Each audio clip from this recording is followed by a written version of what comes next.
So, welcome everyone again to today's lesson. This is week 13, chemistry. Can you guys hear me? Yes, I can hear you. Okay, so this is week 13, chemistry, and our topic for this week is chemical kinetics and equilibria. So, in this lesson, we will treat rate of reactions, order of reactions, we'll talk about molecularity, then we'll also delve into equilibriums. That's different types of equilibrium, both the concentration equilibrium and partial pressure equilibrium. And we'll also look at reaction or reactance quotient. So let's head into the lesson straight up. So I've shared the slides to the group. So in case you probably might be needing this slide, I shared this slide already to the group. So starting off, we'll start by an introduction to chemical kinetics and equilibria. So when you hear of chemical kinetics, kinetics already should be able to ring something to your mind because kinetics is almost like the opposite of potential. So potential is talking about stuff that are kind of on at rest, energy of stuffs at rest. While kinetics is talking about the energy that objects or substances possess as a result of them being in motion. So when you talk about now chemical kinetics. From what I have here, I said it is the study of the rate of chemical reactions and the factors that influence the rate of chemical reactions and the factors that affect the rate. So, one important thing I would like to call or draw everyone's attention to is the meaning of the word or the term rate. When you hear the term rate, rate is suppose when you hear the term rate, you should just know that it's something divided by time. Something divided by time. If it is volumetric rate, it means a volume divided by time. If it's molar flow rate or something like that, to be something that is relating to mole or molarity per time. So when you hear the word rate, you're talking about something per time. That's something divided by time. So now in chemical kinetics, we're talking about the study of the rate of chemical reaction. That's chemical reaction, how fast they change with respect to time. So now another parameter that will be, or another concept we'll be trying to explain also that I would want to explain at this beginning is the concept of chemical equilibria. So this is before you talk about equilibria, you should know already from the spelling that it's coming from the word equilibrium, meaning something that is in a kind of state of balance. Something in a state of balance. So for chemical equilibria, it is the study of reversible reactions where the rate of forward reactions are equal to the rates of backward reaction or the reverse reaction. So when you talk about equilibria or equilibrium, you're talking about two different things that are in a state of constant phase. That's you can't notice their change. Even if they are changing, you will not be able to notice their change. Two states where the change is being cancelled out by the other direction of action. So now, assuming, let me give probably a more relatable example.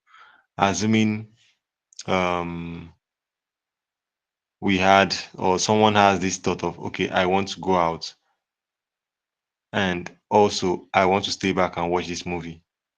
Then you are at the point where you're just standing between door. You don't even know whether you should go out. You are just like, I want to go out, I want to stay in, I want to go out, I want to stay. That point you are in a state of kind of equilibrium. You don't know which direction you want to go out, and at the same time you want to stay in. So that point, that phase or that moment you're not making any action. You're not really staying in. Neither are you staying out. You get so that point is the point that can be said to be a point of equilibrium. So this same thing happens in chemistry, where you would have a reaction, and normally you should have reaction or reactant A with reactant B combining with themselves to give products. To give products. So now this reaction will be said to be in equilibrium if the products too have a way of reacting with themselves to give back the reactants. So when this kind of thing happens, when there is this kind of possibility or tendency, means that there is a tendency for there to be an equilibrium in that reaction. So now when some conditions are being met, this state of equilibrium manifest, can then manifest. And this reaction will manifest in the source where you will see that the reactant will seem like as though they are not forming products. Probably they formed product already at some point, then it got to a point where they are no longer seeming to be forming products. And the products seem like as if it is not seeming to increase also. The reactant and product, the quantity are just remaining almost constant continuously. So this point is known as the point of chemical equilibrium or equilibria when you have many of these kind of cases. So now let's head into this lesson in depth. I believe from this point, we probably already have a narrative on what kinetics talk about, talking about how fast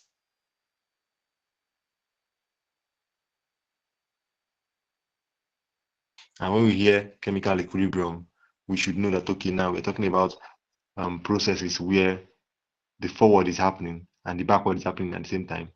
But now the changes that are happening to the forward, you cannot notice it, and the changes that are happening to the backward, you're not noticing it. Just like as though they are in a balance, a state of inaction, kind of. So now let's see. Going deeper into chemical kinetics now. When you talk about chemical kinetics, you will talk about rates of reactions. Rates of reaction. So I did not really write this one here, but I think it's important that we should know that for every reaction, there is always the rate of disappearance of reactants and also rate of appearance of product. Rate of disappearance of reactants and rate of appearance of products. So this is something that you should take note of when you're trying to talk about rate of reaction. So you could talk about rate of reaction with respect to the reactants, how they disappear with time, or with respect to the products, how they appear with time. So there is a graph that represents these two conditions where you're trying to have different focus points. So in the first condition where we have the rate of disappearance of reactants, that graph always looks something like this. You have a graph like this, a graph like this. Then the curve usually is a negatively sloping curve. It looks like this, up, downwards. Normally, people always move upwards. But when you say negative sloping stuffs or negative sloping graphs, it means it is going from up downwards. And I think what I usually use to memorize it is, since they say it's negative sloping, it moves from up down because nobody backward, anything negative is seen to be backward, and backward is not really nice. Like it's when someone was risen, then starts falling. So for negatively sloped graph, they tend to fall from the top downwards, while positively sloping graph, they tend to rise from the bottom upwards. So for rate of disappearance of reactant, the graph is always a negatively sloping graph. So I did not write this thing down, but you should take note of it. Take note of it. So it's always looking like this. Always looking like this. This is the graph. This is what the graph of a graph of disappearance of products. This is what it always looks like. Sorry, disappearance of reactants. That's what it always looks like. While the graph of appearance or graph of formation of products, it's the reverse. So we still have the normal graph looking like this. Then in this case now, it will be moving from down upwards. So this is how the graph of product formation or graph of appearance of product seems to slope. It always starts from the zero line, always start from the zero mark, going upward, always from the zero mark going upwards. So why it starts from zero mark going upwards is because at the beginning of the reaction, when time, the graph is always a graph of concentration on this axis, concentration on this axis, or something relating to concentration on this axis. Then on this axis now, it has time, concentration against time. That was the graph of this the disappearance graph and the formation graph. Disappearance of reactants and formation of products. Their graphs are graphs of concentration of either reactant or product over time or against time. So for a reactant graph, it is concentration of reactants. For a product graph, it's concentration of product. I don't know if everybody is following me or if anyone is following me at all. So I can hear you. Okay. So as I was saying, the graph is usually of two types. The reactants rate of reaction. When you talk about rate of reaction, there's always a graph that represents the rate of reaction, and it's always of two types: rate of disappearance of reactant and rate of appearance of product. So now they also have mathematical expression. They also have mathematical expression. So for the rate of reactants, sorry, rate of disappearance of reactants, the formula is always given as rate being equals to minus rate being equals to minus change in concentration of reactants all over change in time. For disappearance of reactants, the formula is always minus change of concentration of reactants all over change in time. So that's the equation for rate of reaction in terms of reactants. So the other way around for rate of appearance of products, that's with respect to product now, the formula is given as rate equals to formula is given as rate equal to formula is given as rate equals to change in concentration of products over time. Change in concentration of products over time. That's what the formula is given as. So that's what we can see here. Change in concentration of products over time. So now these are the two ways that rates of reactions that can be represented in terms of products or in terms of reactants. And the unit is usually given as mole per liter per second.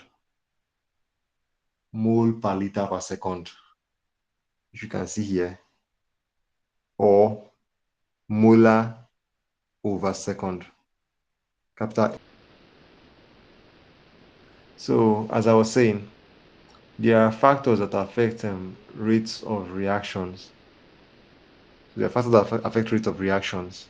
So and these factors are concentration, temperature, surface area, and presence of catalysts. So this is very, very important that we memorize these specific four factors.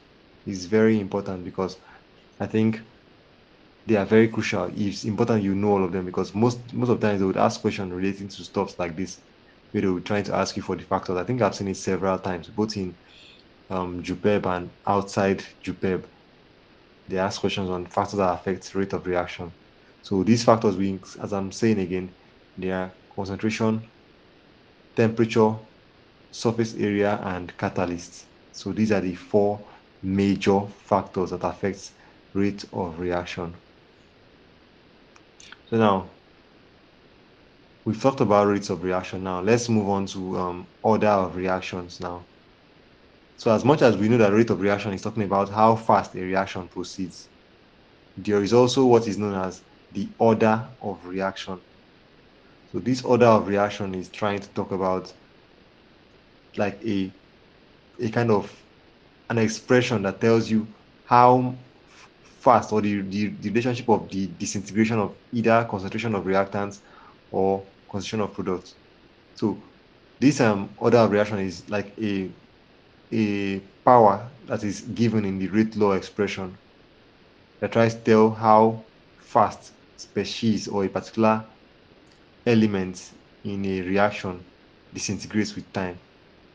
So I'll not really go into details of what it means, but just know that order of reaction is a power that is given to the or assigned to the concentration of a particular reactant in the rate law. Is the power assigned to the concentration of reactants in the rate law expression. So that's what the order of reaction is. So now they are basically for this level, there are basically three types of order of reaction. But aside that, there are several other types of reaction. There are countless several Sir, types of please, you order of said reaction. is the sir, you said order of reaction is the power assigned to what? to the concentration of reactants in a rate law expression. In a rate law expression.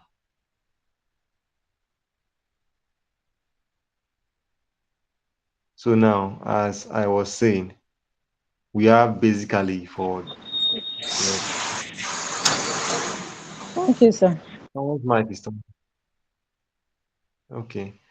So for preliminary level, we have just zero order, first order, and second order. But in real sense, when you go into reaction kinetics or chemical kinetics in proper, you know that there is even half order, there is um second and half order, or second, third order, or to third order. There are several forms of orders because orders are not dependent on just, they're not just of a fixed kind. There are different kinds. So order of reaction typically for basic level is going to be zero order reaction, first order reaction, and second order reaction. So how this order of reaction is represented is as this. For a zero order reaction, the rate law, because I said order of reaction is the power that is given to the concentration of reactants in the rate law. So a rate law expression is always is an expression that tries to tell how a reaction or reactants would decompose. It's usually an expression that tries to tell how reactants decompose, how they decompose. So typically every rate law is made up of, would I say, they're made up of one, two, three, four major components. Every rate law is made up of four major components. The first component is the rate. That's what you see on this end, rate. And that rate is always going to be equal to a rate constant, K. That's the second parameter, K, rate constant. Then the next parameter that is always in a rate law is concentration of reactants. That's the third parameter, concentration of reactants. Then the fourth parameter is the power or the order of the reaction. Power or order of reaction. So Hello, hello, sir. Please take it again, please. okay, the first parameter is the rate. The second parameter is the rate constant K. The rate constant K is the second parameter. The third parameter is the concentration. So every rate law has these things I'm mentioning, concentration of reactants. Then the fourth parameter is the power or order of the reaction with respect to a reactant. Power or order of reaction with respect to a reactant. So these four components are the components of every single rate law. So every rate law, if you want to write any rate law at all, you can just write rate is equal to K. Then concentration, they always write concentration like in this kind of form, square brackets. So you put that inside, you can put maybe reactants, then square brackets covering the reactant, or A, then square brackets covering A to represent the reactant. So every rate law always has to look like rate equals, there would always be a K, and there would always be a square bracket with something inside it, usually reactants, then raised to a power. So this is a typical rate law expression, what it always looks like.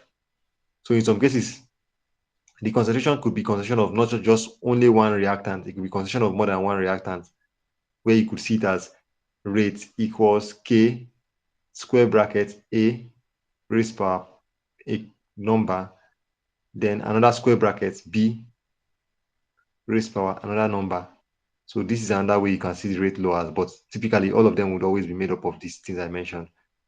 So now for a zero order reaction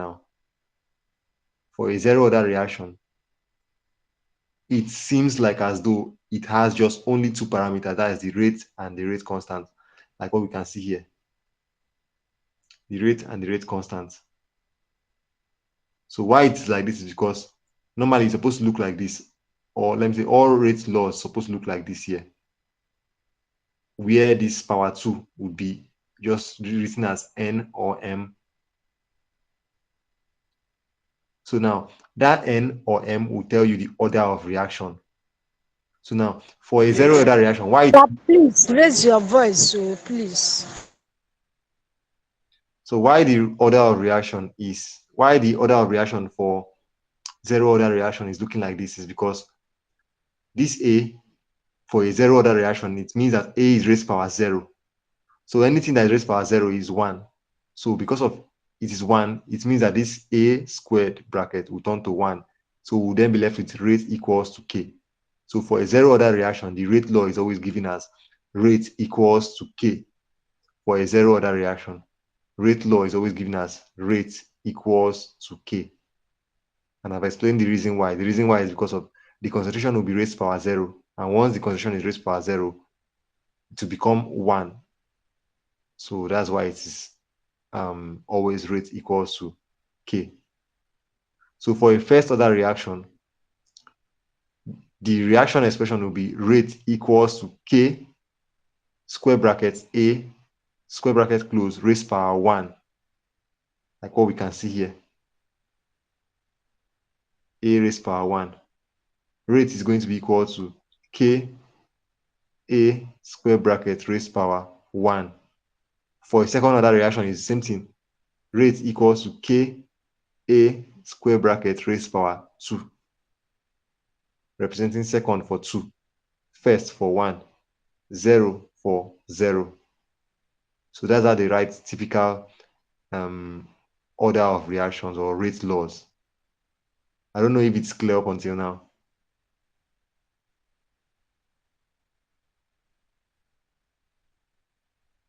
Can you guys hear me? I can hear you, sir. Yes, it's clear. Okay, so now moving on. But sir, We are then sorry, sir. Is there yeah. any way you can maybe just give us an example of it? Maybe one, so that we can use and follow up with the others. Thank you. Okay, Sir, it's important. excuse me, sir. Is it only the three that we have? Zero, first and second order. Is that the I said only it earlier. three? I said it Pardon? first. Hello? I've heard your question first so that I can respond to your question. Thank you. So your question, you asked me if it was just zero first and second order reaction. So the answer to that is that it's not just these three. I said it at the beginning that there is even half order reaction. There is two-third order reaction and so on, because order of reaction is not just these three. But basically, for this level of chemistry, you would see you deal with only first order, second order, and so no, zero order, first order, and second order.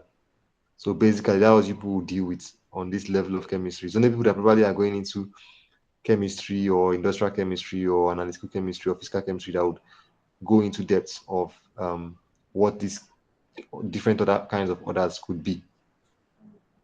So typically for your level, it's going to be just zero order, first order, and second order. So but they are not the only types of order that are there. So now someone was asking me for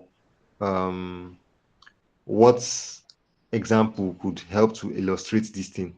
So I was saying it's important that everybody should take note of this statement I'm about to make. You cannot get the order of reaction just by looking at the equation or a particular reaction.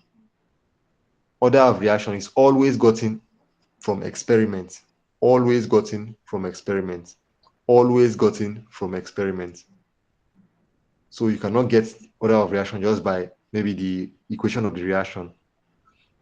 For example, say we have hydrogen reacting with chlorine to give us HCl. The order of reaction could be rate. The rate law, sorry, could be rate being equal to K square bracket H square bracket close square bracket open Cl square bracket close. That could be the order of reaction. for this kind of reaction. But for another reaction that looks exactly like this too, H plus maybe Br to give us HBr, they look alike. The order of reaction can now be completely different from it. So order of reaction, you cannot just guess order of reaction. But the only thing that I can say that are the simple forms of them asking you for order of reaction is probably they'll give you a rate law. Maybe they'll say they'll say the rate law R is equal to K A raised power 3, B raised power, sorry, A raised power 3, sorry. They will give you K A raised power 3, B raised power 2, and they'll ask you what is the order of reaction with respect to A. So the order of reaction with respect to A is the power of A. That's what you can call the order of reaction with respect to A. The order of reaction with respect to B is the power on top of B's head. So that's how order of reaction question I've seen that it comes out most of the time. They will either ask you to find the order of reaction with respect to a particular reactant in a rate law. They will give you the rate law. Like this is a rate law. This is a rate law. This is a rate law. So now they will give you the rate law and they will probably tell you what is the order of reaction with respect to a reactant. In this case, the reactant we have here is just A. So in some other cases, you might have A and B as the reactants. So it's now be rate equals to Ka raised power 2, B raised power 1, or maybe B raised power 5 or something, just B. So now to get the order of reaction with respect to a particular reactant, you just check the power on top of that. So when you've seen the power on top of that reactant's head, that is the order of reaction with respect to that To reactant. that reaction. Okay. Thank you, sir. Yeah. So so now there is another way they could ask you this kind of question. They could tell you what is the overall order of reaction. Overall order of reaction. So now in that case of overall order of reaction is probably in a case where you have like this point here where we have rate equals to Ka raised power 2, maybe B raised power 1. The overall order of reaction will be to add the powers of both A and B. So in that case, it will be the power of A is 2, the power of B is 1. It will now be third order overall. Third order overall, or that's third overall order of reaction. Third overall order of reaction in that case. I don't know if I'm making any sense at all. So in case the power of A is maybe 1, power of B is 5, the overall order of reaction will be 1 plus 5. That will be giving us sixth overall order. I don't know if I'm communicating at all. Yes, sir, you are. Okay, so that's just how order of reaction is. Order of reaction is just the power on top of each reactant. So they could ask you in respect to a particular reactant, or they'll say in respect to the entire rate law, the overall order. But if they're asking you for the entire rate law, they will always mention overall order. So they would not mistakenly say order of reaction without specifying the one they're talking about. So if they specify a particular reactant, you will just go to that reactant and look for the power on that reactant's head, and that is the order with respect to that reactant. But we say order of reaction overall, you will then add the order from the rate law that they gave you. You add the orders of all the reactants present. So that's for that. So now Okay, moving sir. on, In as I said, respect, sir, sorry, sir. Please, in respect to yeah, that overall order of reaction, you said we will add up everything. If we are adding everything, are we now going to say, because sometimes most of these questions they come out in objective and they'll put other things. Can we now say AB is raised to power 6? Or we say A is raised to power 6 or B is raised to power 6? no, you That's what I just will. say Oh, the, yeah. this is how the question would appear. Say this is how the question would appear. Let's assume they say, given a reaction having a rate law of R equals K A raised power 2 B raised power 3. What is the overall order of reaction?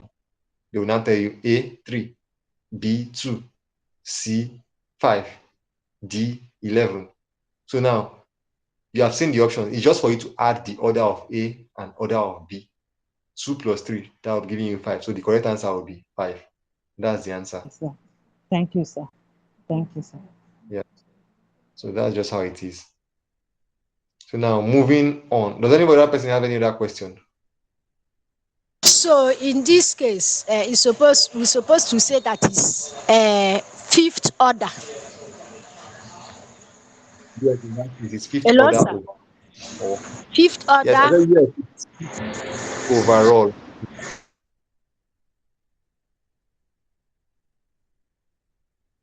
Fifth order overall. So when you are summing them, you would always mention overall in the order. Always mention overall, meaning that it's the summation of all the orders of reaction. So now let's move on to molecularity. So molecularity, it refers to the number of molecules involved in a reaction. It's the number of molecules involved in a particular reaction. So I think that's what you see when we be seeing rate of equation or equations of reactants, and we'll see maybe they will write something like maybe n plus or 2n plus 3H2 to give us 2NH3. The number of molecules, those two, three, the number we are seeing at the back of those things are known as the stoichiometric equations or the molecularity. They are known as the stoichiometric equation or stoichiometric coefficient, sorry, stoichiometric coefficient or the molecularity of those reactions. So, but in simple term, molecularity is the total number of molecules involved in a reaction. So it's the total number of molecules involved. So in case of that, maybe 2n plus 3NH2, we have molecule n. Sorry, we have n2 plus maybe n2 plus 3. Sorry, 2n. Sorry, no. I'm trying to quote the equation for formation of ammonia. It's n2. Yeah, n2 plus 3H2. So we have two molecules, H2 and N2. So the molecularity is the number at the back of N2 and the number at the back of H2. So that's 1 plus 3. The total number of mole is going to be 1 plus 3. That's going to be 4. So the molecularity of that equation is 4. For So I example, can't let see me. the question. Oh, I can't see it. Yes, I'm not writing it. I'm just calling it out. So you could write it like N2. N2. Write it in your book. N2. N2. That's N plus 3, that's big 3, H subscript 2. Big 3, then H subscript 2. To give us, You say B3. I've not written big N2. N2, N2 N2 plus what? plus 3H, Eh? N2 plus 3H2. 3H2. Yes, All right. to give us to give us 2NH3. To give us 2NH3. So now the molecularity of the reactant side is going to be the numbers at the back of the molecules that are reacting. So the molecules that are reacting, we have N2 as one of the molecule and H2 as the other of the molecule. So now there is one N2 in the reaction and there is 3H2 in the reaction. So the entire molecularity is going to be 1 plus 3, and that's 4 because there are 4 molecules involved in that reaction. So that's how molecularity works. That's how it works. So in case of, if you can have that kind of thing also in, let's say, sodium 2Na plus Cl2, 2Na plus Cl2 to give us NaCl or 2NaCl. So now in that case, now what you'll be seeing, we have 2 molecules of sodium plus 1 molecule of chlorine gas. So it's now giving us the molecularity to be 3. I don't know if I'm communicating at all. So that's just how the idea of molecularity is. It is just like the summation of the entire stoichiometric coefficients in the reactant side, because it's talking about the total number of molecules present in a reaction. Okay, so we don't need to bother about the number of molecules on the product side. Yeah, you don't necessarily need to bother about it. Except they ask you for the total number of molecules in the entire reaction. So molecularity is based on reactants. Mostly, it's based on reactants.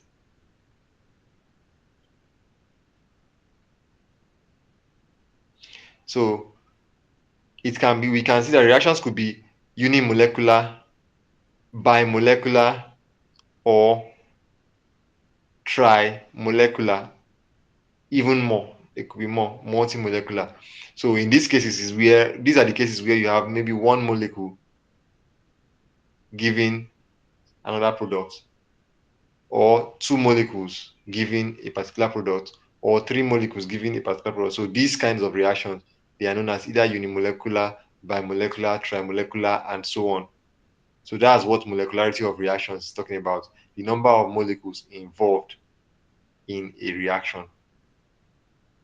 So now, moving on, we're talking now about rate law. I already told us what rate laws mean or what rate laws are. They are that expression that tells us how reactions proceed, or the kind of mathematical expression that tries to tell you how reactions proceed. That's what rate law is. So from what I have here, I said rate law describes the relationship between reactions rates and concentration of reactants. So this is what I was trying to talk about when I was talking about rate law, typical rate law, what it looks like. It looks like this. It looks like this. There's always a rate, there's always a rate constant, and there's always reactant raised to a power. Reactants raised to a power. So it might be two reactants where you can have A and B, or it might be just one reactant where it's just only A. So in this case, where there are two reactants, now we have A raised power a particular order, B raised power another order. So now M and N are seen as the orders of the reaction. So now, important, as I said, the rate law cannot be gotten from any other pattern except through experiments. Except through experiments. You cannot get the rate law of any particular reaction except you carry out reaction experimentally. You cannot get the rate law of any reaction except you carry out experiment experimentally. So there's actually if you probably are going deeper into chemistry, probably in your 300 level, you might treat stuff like this where you would examine the rates of reaction. You examine rates of reaction and you would probably use graph to predict the order of reactions, because there's a mathematical expression that links with the graph after you carry out experiments that could help you get the order of reaction, help you get the rate constant experimentally, and so on. So this is a typical expression of how a rate law looks like. Hello, sir. Can you give me the definition of the rate law again, please? It doesn't really have a definition per se. It's just a mathematical expression that tries to describe the rate of reaction with respect to concentration. It's a mathematical expression that tries to describe the rate of reaction with respect to concentration. So it doesn't really have a definition. It's just that it's a law. It's an expression that tries to tell about how rate is related to concentration of reactants. So this is how it looks like. So in this case, A and B are the reactants. Then M and N are the order of the reaction. M and N are the orders of the reaction. K is the rate constant. So now, here we have an example where I say A plus B to give us product. If doubling A, if doubling the concentration of A doubles the rate, the reaction is a first order reaction with respect to A. So this sentence, I would not want to go into detail because of it's going to be kind of complicated a bit. But the idea behind this is just rate law always try to give an expression to tell you how the concentration of reactants affects the rate of reaction. So when you see a higher power, it means that particular reactant you need to increase, or increasing that particular reactant would increase the rate of reaction. Like in a reaction where you have maybe the rate law is being rate equals K A raised power 1, B raised power 2. It means if you increase the rate of B, if you increase B times 2, the reaction will be increased much, much faster. If you keep them in a proportion of 1:2, kind of a concentration in a proportion of 1:2, you would have a better rate of reaction.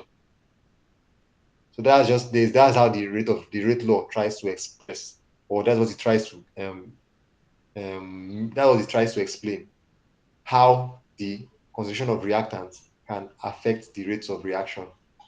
So now let's move forward into how it looks like in experiments, how they carry out rate law, how to determine rate laws experimentally.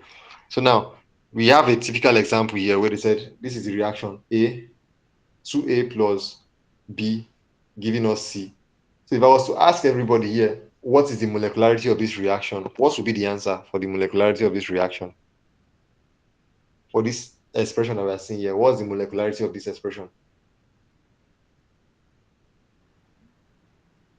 It's unimolecular. Unimolecular. Anybody has a contrary opinion?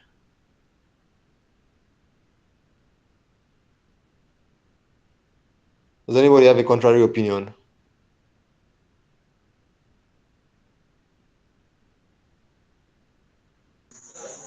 Is it to determine the rate law? Is it what you asked? Asking of the molecularity of this expression here. Pardon? The molecularity of that expression. Okay. The molecularity. Yeah. So in order for us not to Is waste or is spend, 4. The molecularity of the reactant is 4.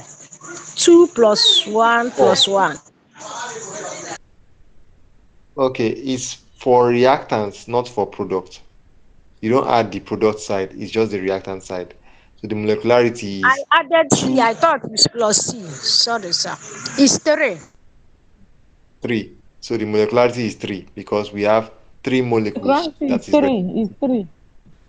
yes. It's So not. 3 molecules are 4.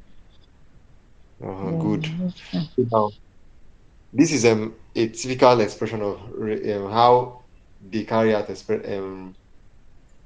rate law, how they determine rate law. They will give you a table. It contains concentration of A, concentration of B, and also they'll give you the rates at different concentration. So typically they plot graphs. They use graph to actually determine, but I don't think it's necessary to show that here because typically you will not be doing a graph. You will not be doing graph in your JUPEB that would involve this.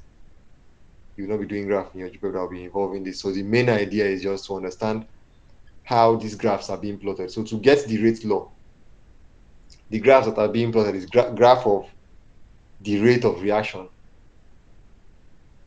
graph of the rate against, I think it's graph of rate against the concentration, graph of rate against concentration.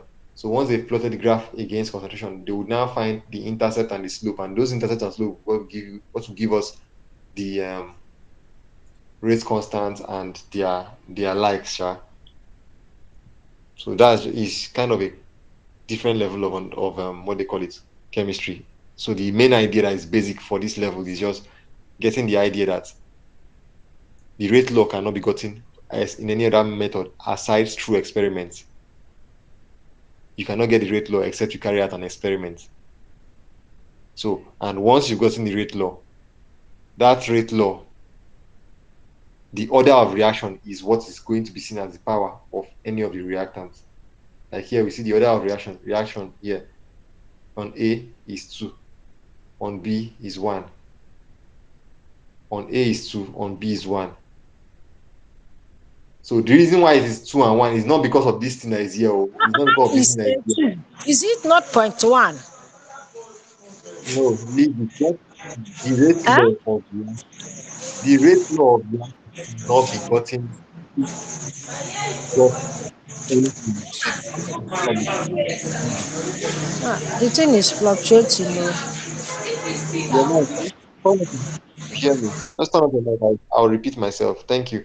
So the rate law, they don't just you cannot just say law for a particular equation except you carry out an experiment. So they would typically, in most cases, they would always give you the rate law. That's this expression here. They would always give you this expression here. If they don't give it to you, then that means they'll give you the rate, they'll give you concentration, they'll give you rate constant, and they'll give you this concentration again. So that you can just use normal math to find the rate law with respect to a particular reactant. But typically, they would always give you the rate law because there's no how you would have gotten the rate law, you can get the rate law except you carry out the experiment for any reaction. So it's not because of this expression that they say that the rate law is that. Because you might look at it and say, okay, there's 2a here, maybe that's why they put raised power 2 here. That's not it. I'm repeating that that's not it. This 2 that is here is not because of this 2 that is here. So it's a different thing. It's just because of the experiment that they carried out that you can be able to get the rate law or the order of reactions through rate laws.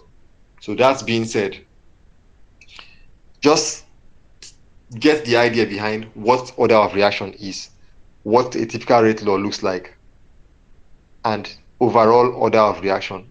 So these are things I feel are paramount in this level.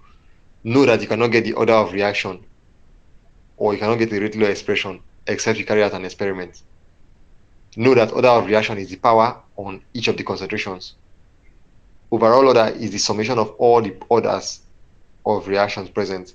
Then K is the rate constant in a rate law. And this is how a typical rate law looks like. So if you can know all these things I just mentioned now, then I would say you are good to go for this level. So probably when you go to advanced level of chemistry, usually it's in from your 300 level that you'll be treating advanced level, and it's only for people that are studying chemistry or anything relating to chemical kinetics, either in biology, probably in catalysis and stuff like that. But typically for basic level, these are just the things that you should know for the meantime. So moving on now, we have the Arrhenius equation. Hello, sir. I Sir, can hear please you. don't vex. So I've been seeing this kind of question, but I don't know how to solve it. Please, could you do it more justice and explain to us how we can use these parameters to calculate? Because underneath the data that we are given is written, determine the rate law. So tell us how we use this A, B, and determine the question, determine the answer to the question they ask. Okay, see this now. If you are given this line now, if you are given this line now, your rate, they gave you your rate as this, when the concentration is this, and when this one is this. So putting rate as 0.001, putting your K, you don't know your K, you don't know your order of reaction, you don't know your order of reaction, you don't know your B, you know your B, you know your A, you know your rate, but you don't know your K. You not mention anything about the K in this equation now. So because they did not mention anything about the K in this equation, you cannot directly get it except you plot a graph. Except you plot a graph. So that's the only way you can use to get your K. And the K is going to be, I think, the length of the intercept. The length of the intercept. So that's what your K is supposed to be. But now in this idea, see how I wrote. I said from the data we determine the order of reaction with respect to A and B. Doubling A quadruples rate. So the reaction is second order with respect to A. So this idea is just like a guess you're trying to make. You're trying to make a guess of this reaction. But in typical sense, to carry out the real expression of this equation, they need to have mentioned the K, what your K is, for you to be able to use this thing to solve. So if you have to solve anything, they would mention what your K is, your rate constant is. So if I were to give this question completely, they will tell you what the K rate constant is. So once you've known the rate constant, you can now put it in this formula because now you don't know what your A is. And typically, they would always mention the order of reaction of one. Or even if they don't mention the order of reaction of one, they can now put it out of these two now, you now use what they call it, simultaneous equation to get it, where rate, you know the rate in the first case, you know the constant, sorry, you know the constant in the first case, you know your concentration of A in the first place, you know your concentration of B in second place, but now you don't know your M, you don't know your N, that is power of A and power of B.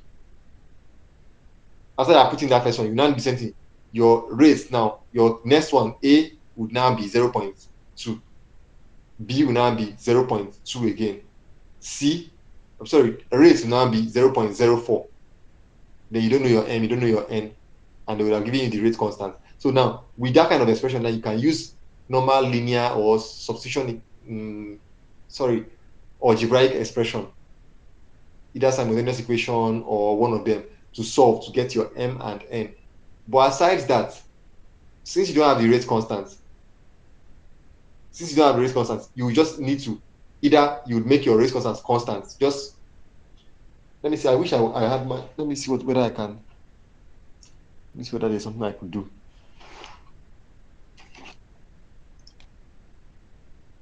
Okay, just let's write.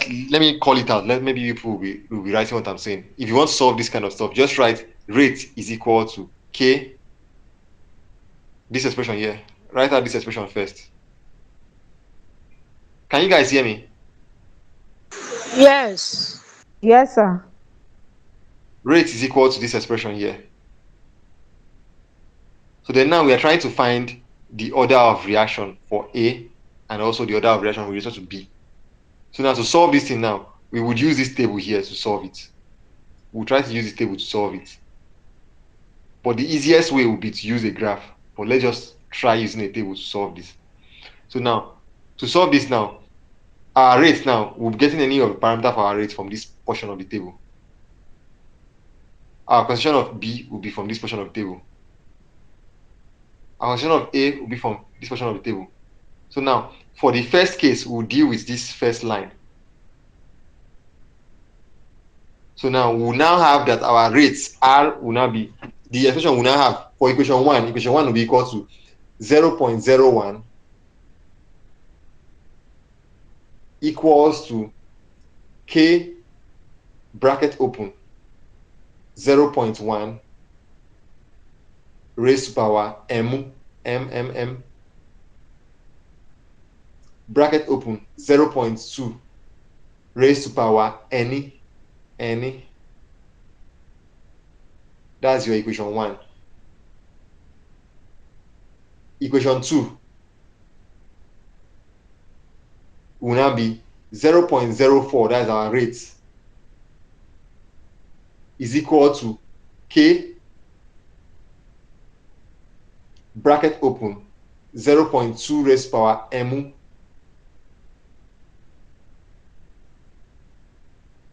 0.2 raised to power any. So now for equation 1 and equation 2 now, we would now make K subject to formula in equation 1 and equation 2. So if we want to make K subject to formula in equation 1 and equation 2, for equation 1, from equation 1, now write from equation 1, K is going to be equal to 0.01 all over 0.1 raised to power M times 0.2 raised to power N.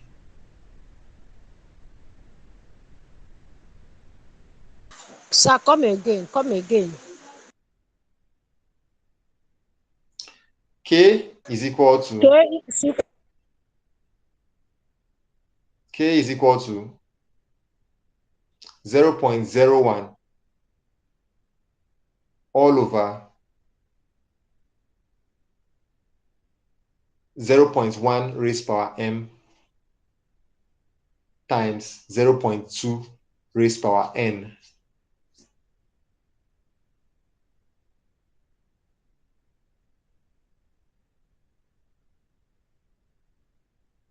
So then now, from equation 2 again, you now write K is equal to, from equation 2, write K is equal to, as you write from equation 2, K is equal to 0.04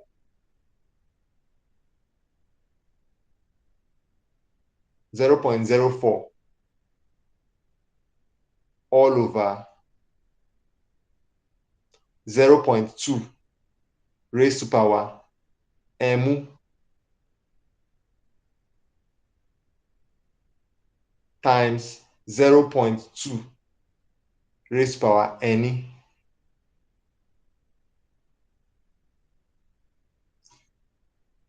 So now those expressions that start from k is equal to, those two lines that start from k is equal to, call them equation 3 and equation 4. The k is equal to, make them equal to equation 3 and equation 4. So now the next thing you do is now say, since equation 3 is equal to k, like since equation 3 starts from k is equal to this, and equation 4 starts from k is equal to this, we can equate equation 3 to be equal to equation 4. So now you will now write equating equation 3 to be equal to equation 4. We would have equating equation 3 to be equal to equation 4. We would have, I think we should have, we would have 0.01 all over 0.1 raised to power m times 0.2 raised to power n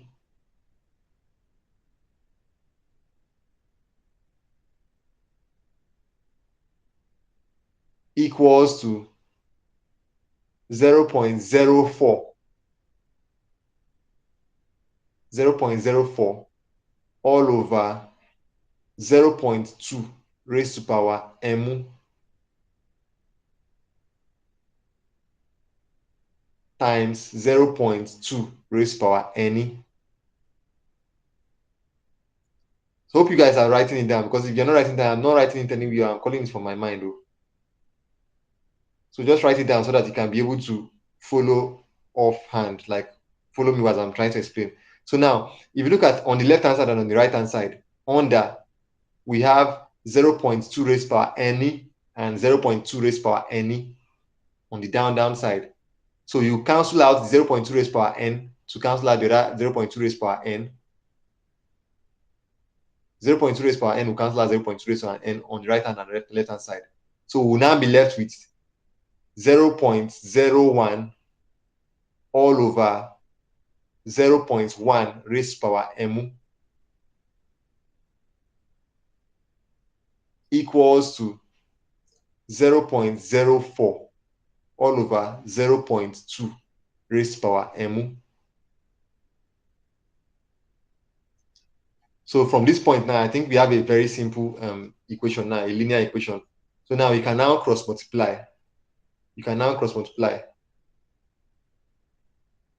think if you cross multiply, you should be able to get something straightforward. So cross multiplying now, you'll be having, I think you should be having 0.01 times 0.2 raised power m equals to 0.04 times 0.1 raised power m times 0.1 raised power m.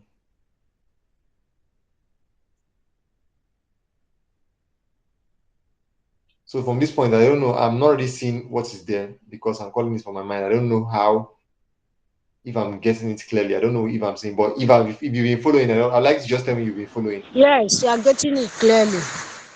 Move on. Okay. So I think we're having 0.01 times 0.2 m share on one side.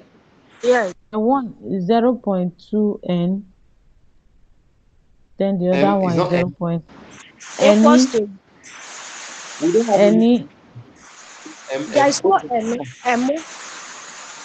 It's M Okay, okay. It's 0.04 M. sorry. Okay. It's So So now since I we think have two M here, how do we rectify it? hello, now Sammy. it's I was supposed to, thinking one should be one n, then the other one will be m. no, it's not going to be like that. So now this is not Okay, going to be like that because No, we have what they cancelled call it. the M. Okay, we cancel N the out. hen out. I So see. it will be left with. So I think the next thing you should then we will then try to do is to find Collect like an terms. No, no, no. yeah, but we cannot We collect should. license We that is cannot there. collect like them. Yeah, because it's multiplication that is between them. So I Mm. think at that point, what we'll be trying to do is trying to cancel out then or multiply, but the multiplication now will be difficult because of the power. So this is the reason why I was saying that it is kind of difficult to solve it directly without the parameters purely known. There might be a way to simplify this and get the final answer, but right now I don't think I can see any way forward from here, except we start taking logarithms of both sides. So to do it, we now take logarithms of both sides such that the m that is on or if you take logarithms of both sides, it will then separate it into plus log log 0.01 plus log plus m log 0 point something equals to something like that to give us a logarithmic expression. Then maybe we can then rearrange that time and simplify, factoring out our m and then simplifying the remaining things. And that's the way we could go about it, Sha.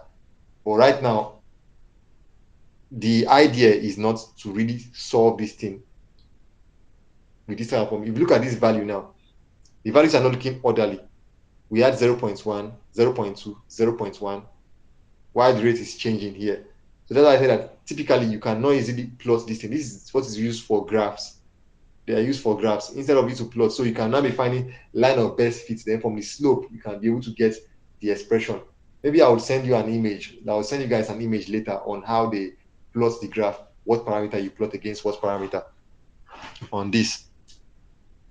So, but this, if you want to solve it mathematically, now this pattern we have been taking so far would be the approach. So what you then do is now take log of both sides, where you will now be having log 0.01 plus log 0.2 raised power m equals to log 0.04 uh, plus log 0.1 raised power m.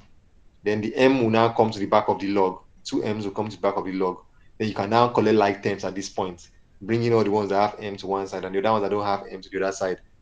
Then you now try to do the logarithm and so on and so forth and so like that.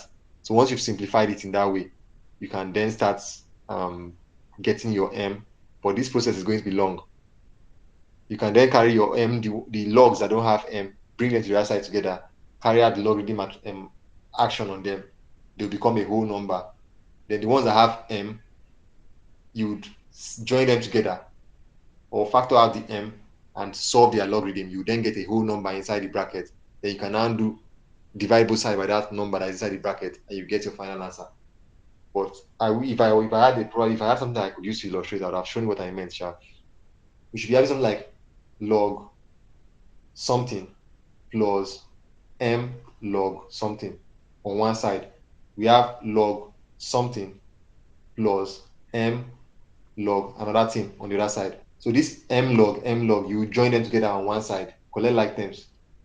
Then you do the same thing on the other side, carry the other ones to the other end. I don't know if anybody is following me mathematically. So once you carry them to both ends, you then carry out the mass, normal mass logarithm stuff, solve it with your calculator. Then you can then simplify the expression and you might be able to get your m value to be approximately 2. So approximately 2, then you can then put it inside the expression and get your final answer, or one of the expression and you get your final answer for both a and for both m and bn. But that's not the idea. That's not how you're supposed to solve this thing. It's supposed to be solved mathematically using graphs. So I don't know if you guys got the idea behind it now. So if you wanted to solve it, you use this Yeah. method. You use the method that we've gone through so far and go forward from this point. So now moving on to Arrhenius equation. Moving on to Arrhenius equation, there is an expression that relates the rate constant and temperature, and that expression that relates the rate constant and temperature for every reaction is known as the Arrhenius equation. So by definition, it is the equation that shows how the rate constant depends on temperature. So this is what this Arrhenius equation is. It is an expression that shows how the rate constant of any reaction depends on temperature. And the Arrhenius equation formula is given as this. So this is where you might see questions mostly under this topic, this kind of solvings.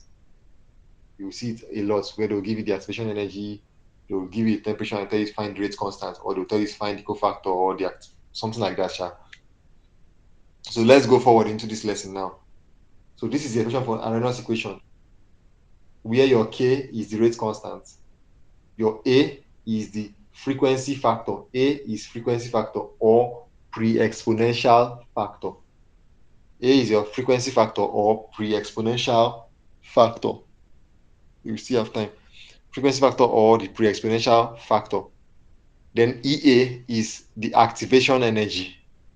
EA is the activation energy. That's activation, not deactivation. EA is activation energy.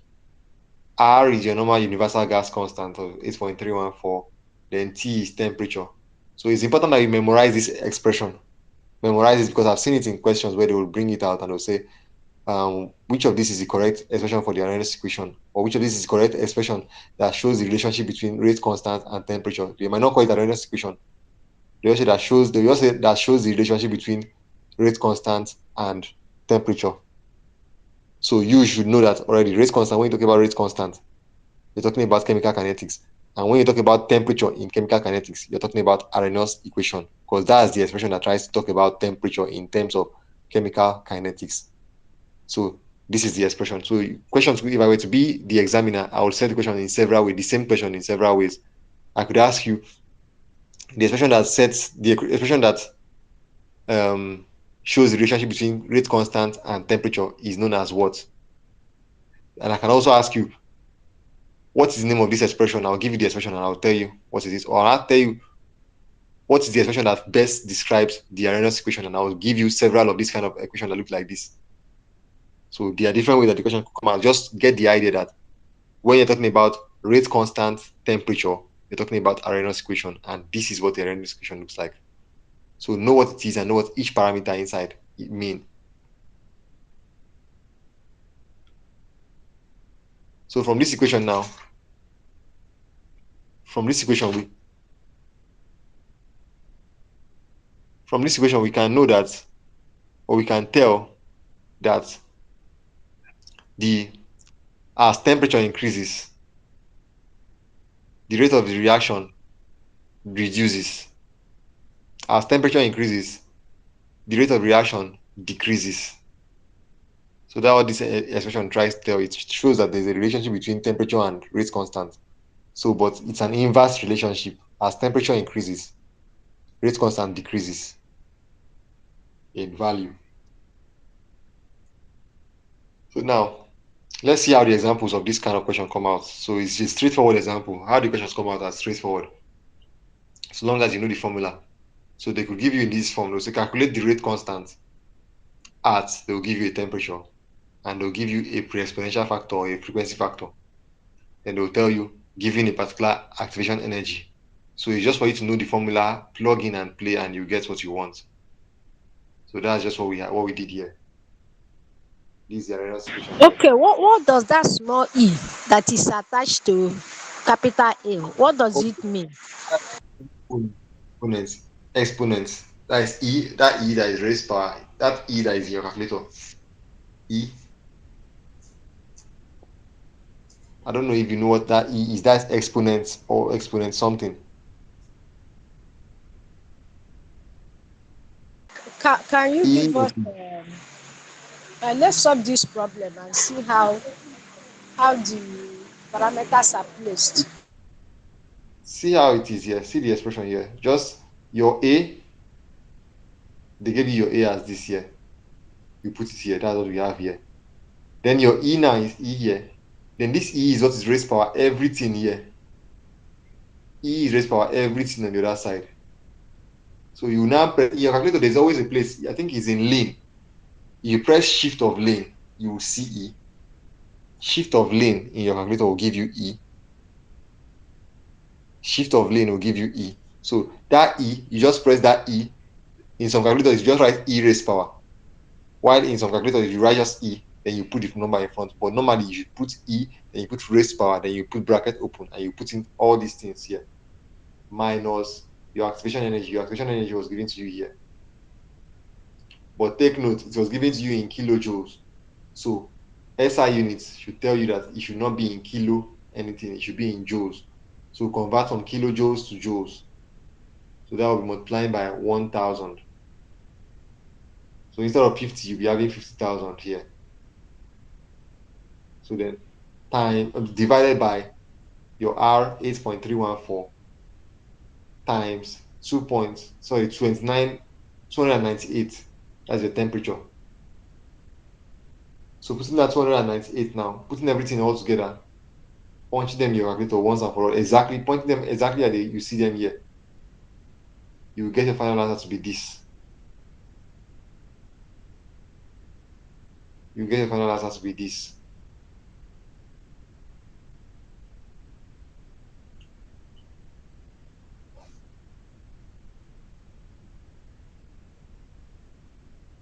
So that's how you use the expression for the Arrhenius equation. It's actually a straightforward expression where you just need to be careful with punching your calculator. You don't need to stress too much. You could do it one by one. You do it one after the other. Do the ones that are inside the bracket first. Get a single number. Then do the ones that are outside the bracket next. Get another single number. Then simplify them. You don't need to rush everything all at once. You do them gradually and break them down gradually till you get your final answer. So that's how this expression is being used. Let me see. That exponential, you said that we have to, in the calculator, we have to press shift Yeah, shift before of in. Shift of in. shift or what? Shift. Yeah, you press shift in. All right, all right. I think for the sake of time, I would stop here because I'm looking at it forward. We've just barely gone half of today's lesson. We still have some other important concepts to still treat. We have equilibrium constant treat, both concentration equilibrium constant and pressure equilibrium constant. We have them to treat. We also have Le Chatelier's principle to treat, and these ones they are all important topics. So I think what will happen is in our next chemistry class, we'll start from this portion first before moving forward. Hopefully, the next topic might not really be that bulky because we have a long way to go for today. So it's best we stop here where we know we've just talked about what we've done. The next portion is a new idea, a new concept, chemical equilibrium, because we are still on chemical kinetics here. So moving forward now, we'll be going to chemical equilibrium. So let's just hold on here and resume from chemical equilibrium in our next lesson. So I don't know if anyone has solved this question or anyone has a question in regards this.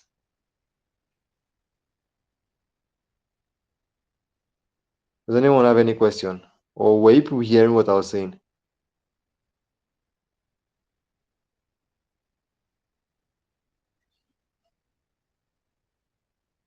Hello, can you guys hear me?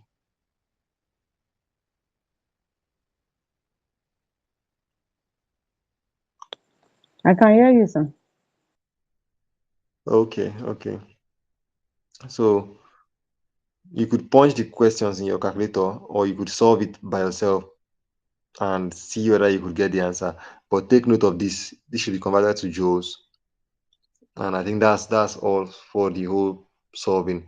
So we'll be ending this lesson here because if I should start this next session, it would be like as though we're trying to start what is obvious that we cannot finish in the time we have left. I think we have just 2 minutes left. So instead of trying to start it and extend too far, let's just start from where we are now. Let's just end here where we are, then we'll resume from this portion in the next class. So thank you all for coming. Does anyone have any other question?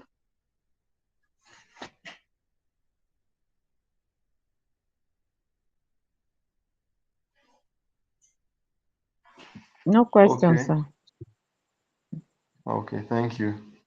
You're So that would welcome. be Thank you, sir. okay. Thank you. So that would be all for this lesson. And all I would say is good night, everyone. Good night. See you Good all. night, sir.